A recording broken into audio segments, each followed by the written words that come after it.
మీలో చాలా మందికి తెలిసే ఉంటుంది, మన భూమిపై కొన్ని లక్షల సంవత్సరాల క్రితం డైనోసార్లు ఉండేవి.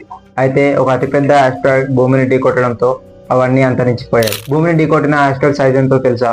కేవలం 10 కిలోమీటర్లు మాత్రమే. 10 కిలోమీటర్ల సైజు ఉన్న ఒక అతిపెద్ద బండరాయి 1000 కిలోమీటర్లు ఉన్న భూమిని ఢీకొడితే అవన్నీ ఇలా అంతరించిపోయాయి.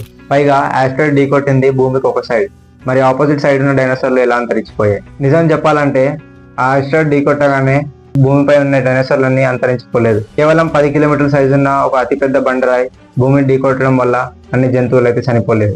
ఈ ఆస్ట్రాయిడ్ పడిన కొన్ని వేల సంవత్సరాల తర్వాత జంతువులన్నీ అంతరించిపోయాయి. ఆ ఆస్ట్రాయిడ్ భూమిని గుద్దినప్పుడు ఆ ఇంపాక్ట్ ఎంత హెవీగా ఉందంటే భూమిపై ఉన్న కొన్ని ఆబ్జెక్ట్స్ అంతరిక్షానికి చేరాయి. ఈ ఇంపాక్ట్ కి దుమ్ము ధూళి అంతా ఆకాశంలోకి చేరి కొన్ని వేల సంవత్సరాల పాటు భూమిని కప్పేశాయి.